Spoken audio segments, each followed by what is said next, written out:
Bueno, ahora sí, ¿qué tal? Buenas tardes a todos. Vamos a comenzar con el evento de hoy. Eh, Les agradezco su presencia en este 11º evento del ciclo de homenajes de este año. Mi nombre es Stanislao Molinas y soy el moderador de este tributo a Max Weber. La Fundación Club de la Libertad es una organización dedicada a difundir y promover los valores del liberalismo, en este caso a través de la realización de homenajes a personalidades e hitos históricos que han contribuido al desarrollo de esta corriente de pensamiento. Desde el año 2015, la Fundación ha organizado más de 200, con una frecuencia alrededor de 50 por año. Además, contamos con el apoyo y colaboración de otras entidades afines como la Fundación Cívico-Republicana, Cátedra Verdi, Fundación Bases, Liberar y la Asociación Civil Río Paraná, que comparten su visión y su misión de difundir el pensamiento liberal en la sociedad. Hoy nos encontramos aquí, reunidos para honrar a Max Weber, una mente visionaria cuyas ideas y contribuciones han dejado una marca indeleble en la sociología. Nacido en una familia culta y cosmopolita, mostró desde muy joven una pasión insaciable por el conocimiento. Su formación académica incluyó estudios en Derecho, Historia y Economía, campos que combinó magistralmente en sus análisis sociológicos. Su incansable curiosidad lo llevó a explorar diversos aspectos de la vida social, desarrollando teorías que aún hoy son fundamentales en el estudio de la sociología. Además de sus contribuciones revolucionarias, que abarcan una amplia gama de temas, como la burocracia y el poder, hasta la racionalización y la ética en la vida moderna. Él fue un pionero en el estudio de la acción social, argumentando que las acciones individuales están influenciadas por factores sociales y culturales más amplios. Una vez más, su análisis ha proporcionado herramientas conceptuales indispensables para entender las estructuras organizativas y políticas de la sociedad contemporánea. Su legado trasciende fronteras, siendo reconocido y estudiado en todo el mundo. Sus ideas han sido adoptadas y adaptadas en distintos contextos culturales y políticos, convirtiéndose en una fuente de inspiración para académicos, líderes políticos y activistas en diferentes países. En resumen, el impacto del alemán en el campo de las ciencias sociales es inmenso y perdurable. A través de su rigor intelectual y su compromiso con la comprensión profunda de la sociedad, ha dejado un legado que continúa enriqueciendo nuestro entendimiento del mundo en el que vivimos. Hoy, con este homenaje, celebramos su vida, su obra y su inagotable búsqueda de la verdad. Para este homenaje, tengo el agrado de presentarles a Edgardo Carvalho Sabula, abogado, columnista de actualidad política, director de la Fundación Club de la Libertad. La metodología será la siguiente. Mientras el disertante va exponiendo sus ideas, los oyentes pueden ir dejando sus preguntas o inquietudes en el chat, las cuales, una vez abierto el conversatorio, serán respondidas. Ahora sí, Edgardo, si estás ahí, te cedo la palabra. Bueno, no escuché la introducción, pero bueno, hoy nos toca, primero, gracias a la Fundación Club de la Libertad. eh, Segundo, a vos estás a mi lado por hacer esta presentación. Hoy vamos a hablar, a hacer un conversatorio en homenaje a uno de los grandes sociólogos. De hecho, es considerado padre de la sociología, Max Weber o Weber, como ustedes quieran terminarlo. Eh, Tiene una amplia como visión interdisciplinaria, que tal es así que para realizar, digamos, estudios de procesos que surgían en la sociedad, él no tenía inconvenientes en poder usar todas las disciplinas, desde la sociología de la religión, pasando por digamos, conceptos económicos, por la política, por la filosofía, por el ámbito de la cultura. De hecho, hay un libro, digamos, el libro de la eh, reforma, la ética protestante y el espíritu capitalista, está considerado, de acuerdo a la Asociación Internacional de Sociología, uno de los libros más influyentes del siglo XX, digamos, uno de los 10 en el ranking de los 10 digamos, más influyentes. En el cuarto lugar, por encima que ocupa el tercer lugar de su obra póstuma, Economía y Sociedad, que bueno, ha salido a la luz gracias a las gestiones de de su esposa, de la viuda. En Weber se puede ver claramente una evolución de su pensamiento. Él, digamos, si uno comienza a pensar que eh, eh, Weber eso es lo que observaba, que en el transcurso de un ciclo de civilización aparecían ciertos procesos y ciertos fenómenos.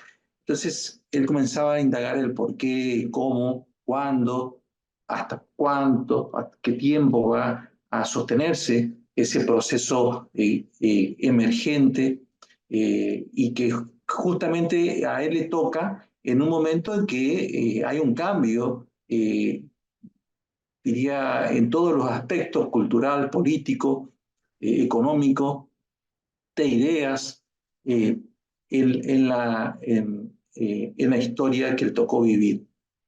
Incluso se puede decir que ha sido también un sociólogo que ha dejado conceptos y tipos, digamos, conceptuales que hasta diría profético, porque hasta incluso hoy en día podemos usar esos conceptos que nos ha dejado como legado para poder entender ciertas realidades que podemos observar hoy en día. El, me interesó, como tiene tantas cosas, digamos, tan vasto la cosmovisión de Weber. Me interesó hablar un poco de lo que es la ética protestante y este espíritu capitalista. Y al respecto voy a decir que Weber comenzó a observar en países, sobre todo, digamos, en Alemania, de acuerdo a estadísticas, usando, digamos, buscando datos y dándole un método a estos datos, logra llega a una conclusión de que claramente aquellos quienes más producían, aquellos quienes más propiedad tenían, aquellos que eran más constrictos o se ceñían más a su actividad, a su trabajo, a su profesión, eran aquellos que pertenecían digamos, a la religión del protestantismo. Y se lo veía, y cuando observaba a aquellos que menos capitales tenían, que tenían una menor educación, que tenían una vida más displicente, una vida más relajada o holgada, si se quería, profesaban el culto católico. Para nada en esto Weber intentaba poner en tela de juicio o dar un valor axiológico o una cuestión valorativa de si está bien o está mal, sino simplemente trataba de entender esos datos. También, por ejemplo, en materia educativa, qué tipos de preferencias realizaban los padres respecto de la educación de sus hijos, esto en la Alemania del Weimar, en la República del Weimar, el gobierno alemán, y notaba que los protestantes de las zonas más ricas, justamente en las zonas más ricas estaban los protestantes, optaban por profesiones técnicas, digamos, y en cambio los hijos de los católicos optaban por carreras humanísticas, no tanto volcado a la producción o al mejoramiento de las técnicas industriales y productivas en esa época. Tampoco, debo aclarar que tampoco desconocía otras cuestiones materiales e históricas que en ese momento se estaban dando o se dieron hace poco tiempo atrás en el mundo, como la revolución industrial en Inglaterra.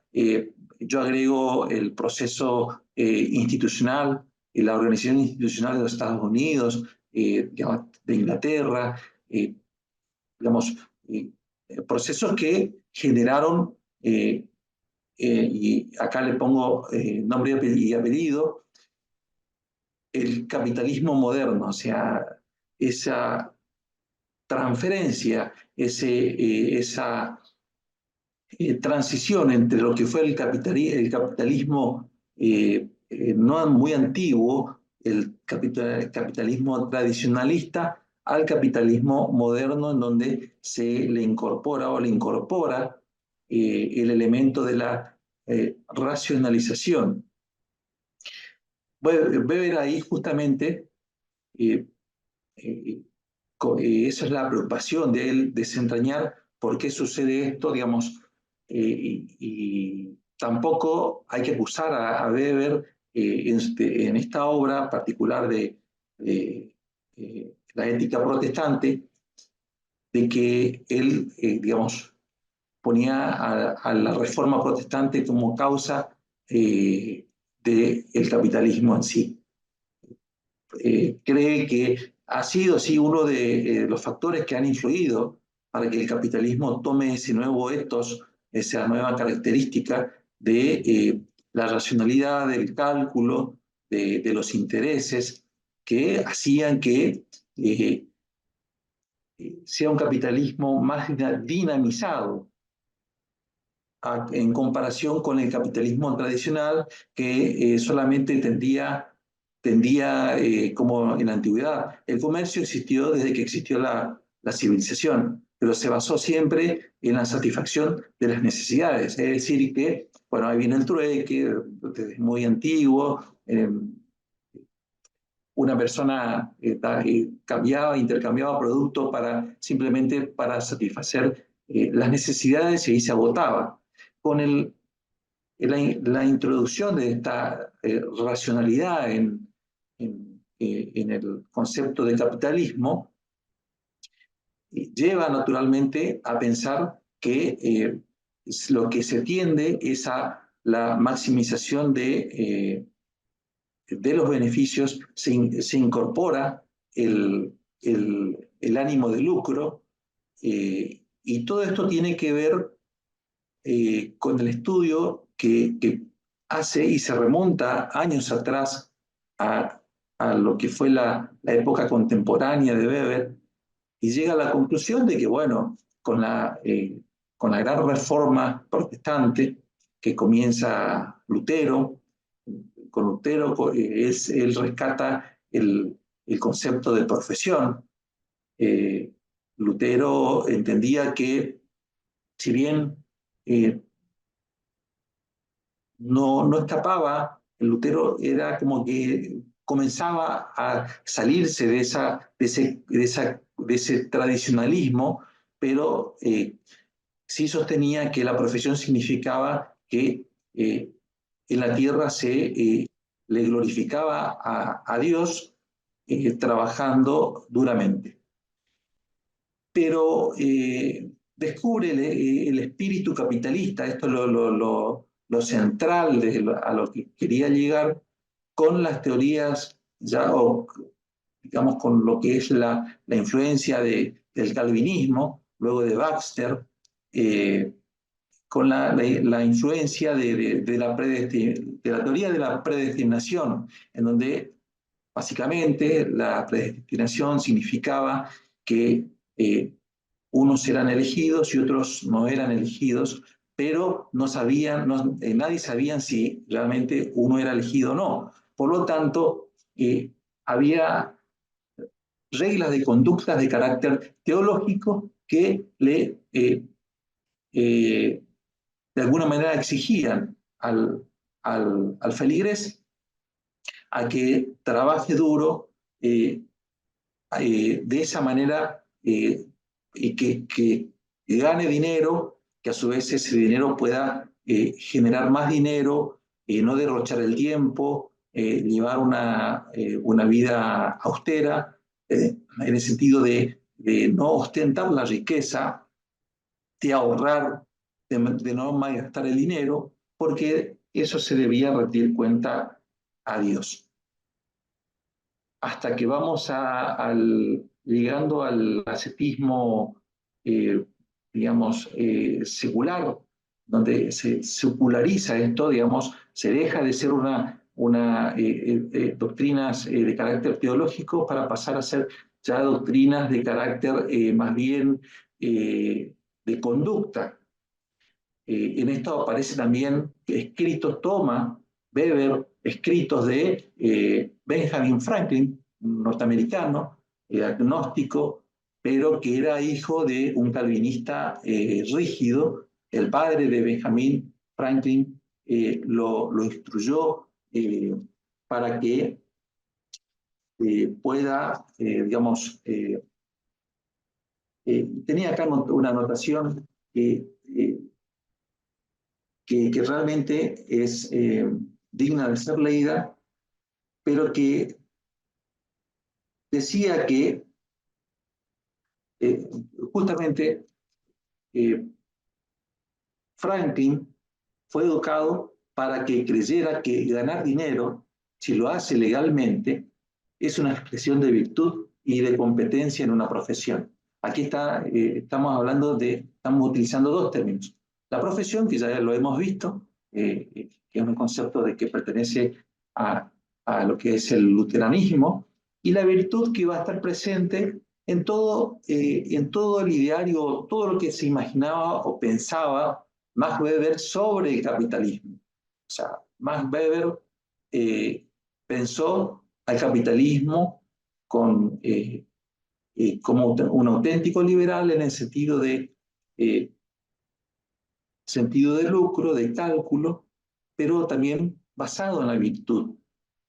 Él llega a una crítica cuando el, eh, la acumulación es desmedida, él no comparte esa cuestión, pero se puede notar, y en el mundo se ha notado en la historia, digamos,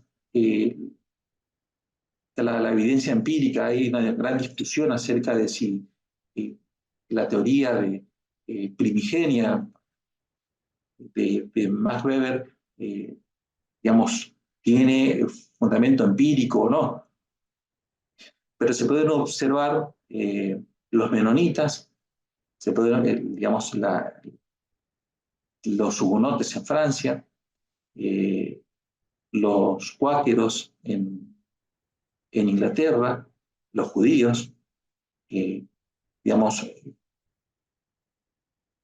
digamos grupos religiosos que de algún modo eran muy progresistas en términos económicos en su tierra. Y eran progresistas porque tenían digamos, de alguna manera tenían un deber ascético, diría, un ascetismo humilde, eh, eh, que ocultaba su riqueza, pero que en realidad eran muy laboriosos, tenían muchas posesiones, y eso generaba, digamos, beneficios, y porque ponía a dinamizar la economía digamos, en todos los lugares, y se iba expandiendo. Esto es lo que un poco hace, digamos, es la conclusión de Weber. Su primera teoría no lo publica en un libro, lo publica en una revista, Archivo de las Ciencias Sociales y de las Ciencias Políticas, allá sobre 1905.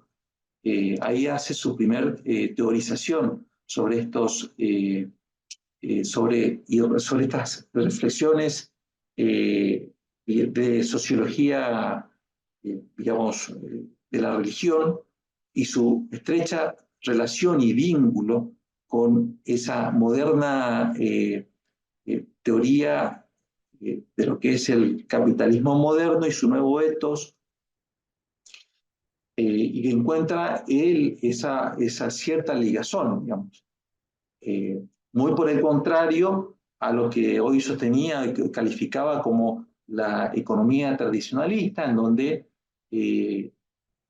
una vez que se satisfacían las necesidades, toda otra forma de acumulación ya pasaban a ser pecaminosas. Incluso se hablaban de los capitalistas aventureros que no eran bien vistos, bueno, en ese momento, hasta antes de la reforma protestante, casi era hegemónico el catolicismo en el mundo, o por lo menos en Occidente, y esto era lo que imponía.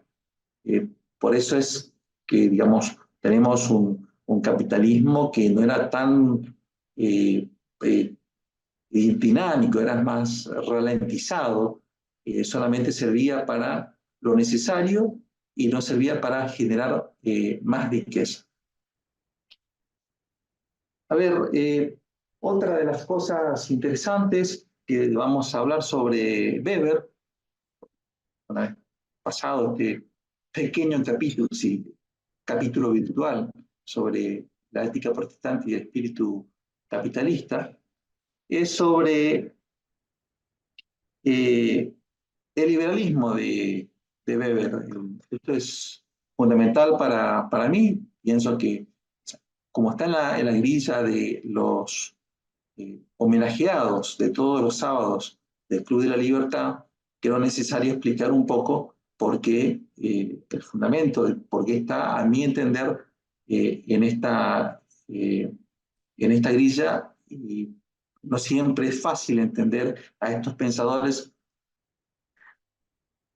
sobre todo dadas sus circunstancias epocales y geográficas. Eh, Como sabemos, Weber perteneció en principio a un nacionalismo liberal de la época de Bismarck, que luego eh, cae este imperio, pero sigue siendo un liberal voluntarista. Él tiene mucha ligación con su tío, voy a leer el apellido, Baumgarten. Baumgarten era profesor de historia, se dedicaba a estudiar la guerra de la independencia de España, la resistencia contra las tropas napoleónicas, y él ve, Baumgarten ve las contraposiciones del absolutismo católico, que por supuesto impedía todo tipo de progreso de la ciencia, todo tipo de progreso social, y contraponía el sistema liberal, que era donde se respetaba al individuo, se eliminaban los privilegios y sentaban las bases del Estado sobre la soberanía, o sea, sobre la soberanía del pueblo. Bueno, esto fue uno de los que fue profesor de Weber, y también Weber tuvo mucho vínculo con Friedrich Naumann, que fue un pastor protestante, teólogo, muy liberal, que ha participado en la redacción de la Constitución alemana de 1919.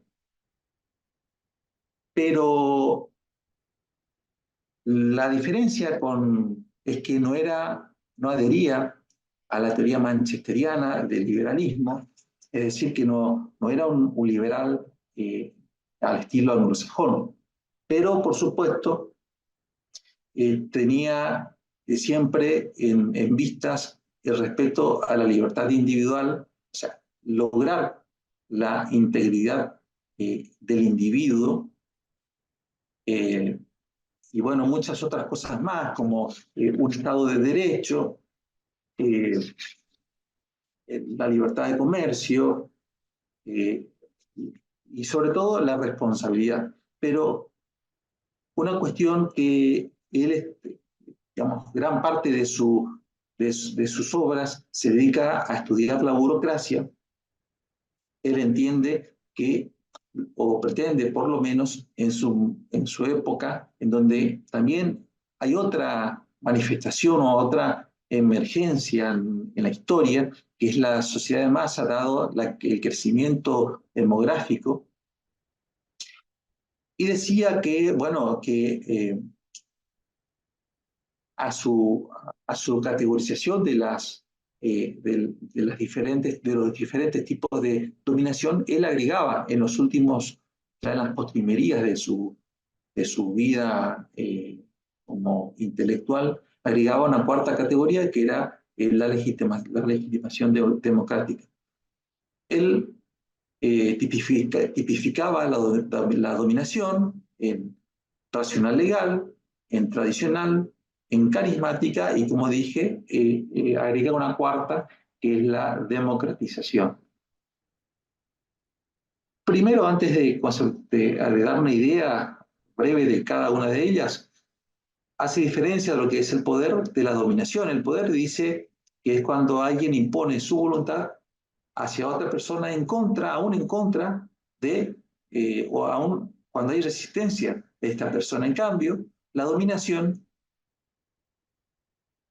es aceptada por el dominado. O sea, hay una aceptación. Esa aceptación puede ser racional legal, cuando la persona entiende que hay un Estado, hay una burocracia, y que, por ejemplo, cuando nosotros tenemos hoy una dominación racional legal, nos llega una multa, entendemos, por ahí que nos quejamos de esa multa, decimos no corresponde, pero entendemos que viene de, perdón, entendemos que viene de un órgano emanado y legitimado al cual, bueno, podemos, si queremos, podemos apelar, podemos hacer planteos, pero consideramos que es legal, o sea, aceptamos esa burocracia.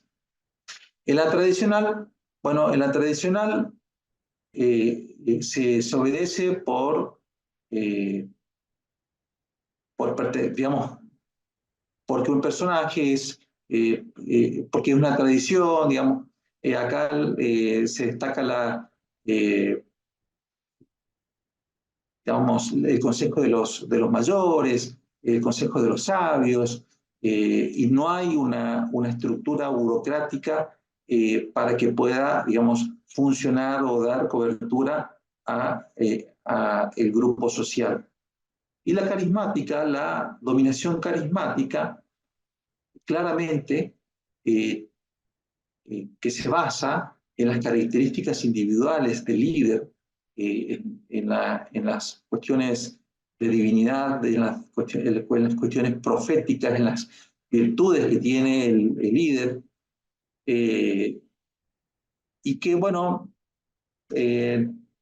como él sostiene que no hay, en la realidad no existen estos tipos, no se aplican estos tipos de manera digamos, exclusiva, sino que al contrario, se puede, la racional legal se puede transformar en carismática, o la carismática puede ir unida con la racional legal, que es lo que hoy podemos o nos puede dar elementos para, de algún modo, poder entender los líderes carismáticos, que él ya en su momento entendía que estos liderazgos pueden perdurar o no. Es más, si se moría el líder carismático podía dejar su heredero, pero el heredero tenía que ser aceptado por la parte dominada. Así las cosas, él entiende que también ve un grave problema en la burocracia, cuando la burocracia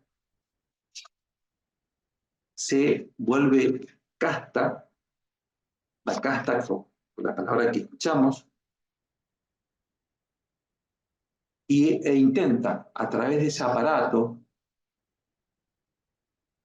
usar el aparato del Estado, o sea, a través de lo que es la burocracia, usar el aparato del Estado para mantener monopolios y privilegios. La burocracia de la dominación racional legal está constituida por hombres libres, no hay obligación, nadie es obligado a entrar a la burocracia, se entra por mérito, depende exclusivamente, depende económicamente del Estado, eh, puede hacer carrera y tiene la tarea específica de la administración del Estado. Pero él veía en ese momento que la burocracia en Inglaterra, por ejemplo, no se convirtió en casta, sino que se democratizó, lo que inspiró a la nación a una vida más segura, a diferencia de lo que él notaba en Alemania, que era una burocracia, una aristocracia, una burocracia que se enquistaba, que se encapsulaba y que trataba de recrear de algún modo sobre esa sociedad de masas una forma de feudalización. Él, es la crítica que hace y de ahí digamos, la palabra parvenus, o sea, el escalador social o aquel que tenía poder económico podía entrar a esa burocracia, pero que no era reconocido o no tenía éxito político. Así vamos llegando un poco al, al final, vamos a seguir conversando. Hay muchas cosas para decir, muchas cosas, muchos pensamientos actuales de Max Weber. Es más, también junto con Max Weber lo consideran a Karl Marx como el padre de la sociología. Weber no tenía una mala relación con Marx, pero al contrario, Weber era más, diría, extremista que Marx, porque Weber decía que siempre estaba este mal endémico en las burocracias y que nunca se iban a superar estas cuestiones de castas, estas cuestiones de tensiones, de poder, digamos, dominación. En cambio, la teoría de Marx con la extinción de las clases terminaban y quedaban en el paraíso prometido, en esa utopía que nadie cree. Bueno, hasta acá llego, vamos a ver si podemos seguir conversando. Genial, Edgardo. Gracias por tamaño ponencia. Yo tengo una pregunta para vos acerca de lo que nos estuviste comentando. Te quería consultar acerca de cuál era tu opinión o hacer un ejemplo de comparación. Si ves presente este liberalismo de Weber en Latinoamérica o en Argentina, quizás en el Cono Sur, o si ves cositas que por ahí Weber pudo haber detectado en el pasado, que ahora están saliendo a flote de algún modo en el siglo XXI, hacer un tipo de comparación, digamos. Sí, muchas. Otra cosa que no dije fue Weber veía que en la política había, cuando él comienza a estudiar la política, veía que había elementos no racionales. O sea, la racionalidad siempre está en su pensamiento y que era un obstáculo. Por eso trataba de que la categoría de dominación carismática no sea autoritaria. Por eso él pregonaba, sostenía, eh, digamos, el modo parlamentario de organización, el sistema de organización constitucional de Alemania. Y claramente vemos que sí, actualmente hay líderes carismáticos que son autoritarios, que usan su... Y otra cosa, recordemos que es el propio de Weber.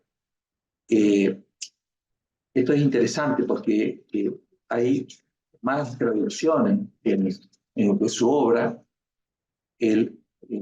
Algunas obras dice el monopolio legítimo de la coacción física. En cambio, en los últimos tiempos se ha corregido esta traducción y quedó en el monopolio de la coacción física legítima.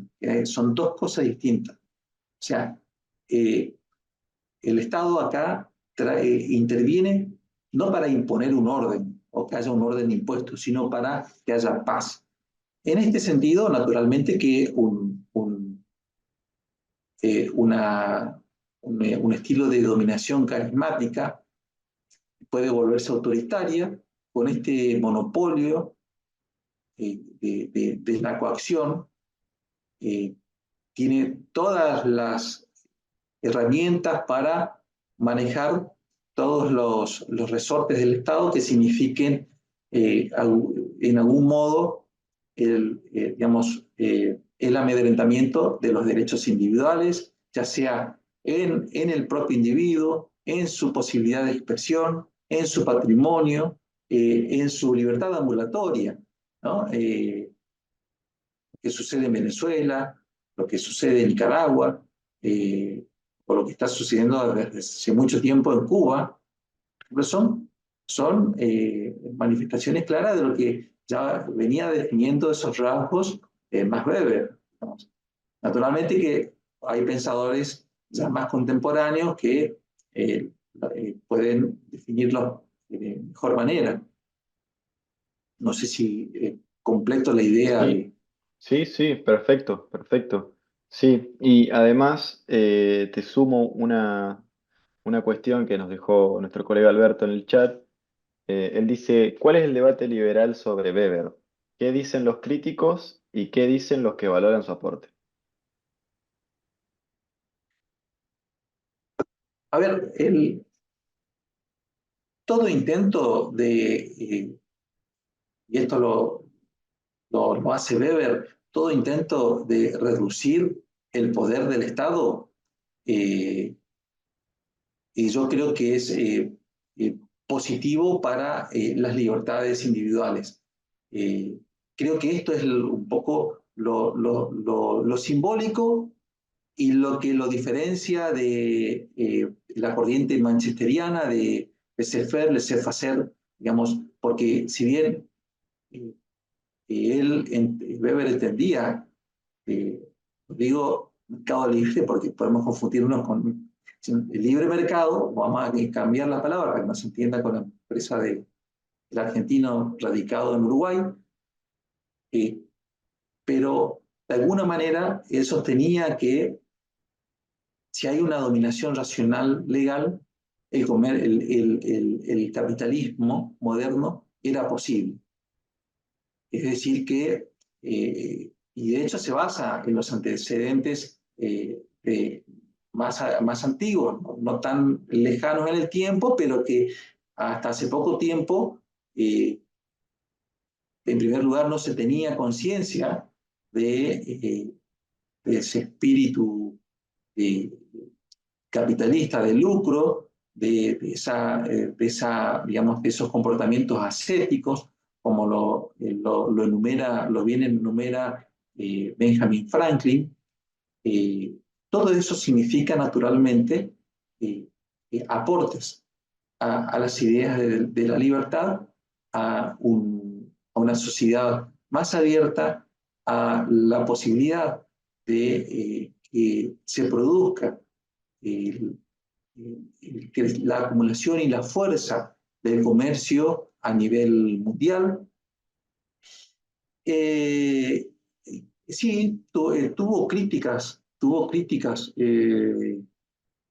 tengo entendido con Herbert Marcuse, pero de otra naturaleza no fue castigado en el sentido de por pensar en la libertad, sino más bien por su pensamiento cercano a Karl Marx, quien fue uno de los que influyó en su formación, en su cosmovisión como sociólogo. Genial, genial Edgardo. Y bueno, ahora sí llegó la hora de pedirte lo último, una breve conclusión, si querés, sobre el conversatorio, el evento del día de hoy, las últimas palabras. Bueno, sí, me parece que nosotros, al rescatar estos pensadores, estos realmente que han iluminado procesos de reformas, de cambio, de paradigmas que significan constantes cambios. No hay un paradigma, todos los días es un paradigma, eh, y están estos pensadores que alumbran justamente con sus conceptos, datos y métodos que significa la teoría, eh, la teorización, poner, pensar en, en en los actos sociales que todos los días vemos de manera diferente, ¿no? Y que también de algún modo permiten o siempre sostienen y siempre están sosteniendo la libertad individual, digamos, el, la protección del individuo de que en este caso el Estado no lo abrume, ya sea en su integridad física, ya sea en su integridad patrimonial, ya sea en la liberación de sus fuerzas productivas.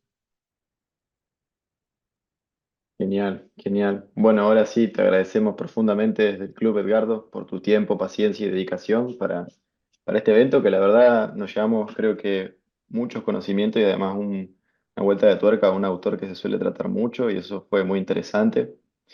Y luego al resto de nuestros oyentes, les agradecemos por acompañarnos también y los invitamos al próximo evento que va a ser el sábado 20, perdón, el sábado siguiente, 27, en el que daremos homenaje a Leopoldo López, político, economista y líder opositor al gobierno venezolano, una figura muy importante también.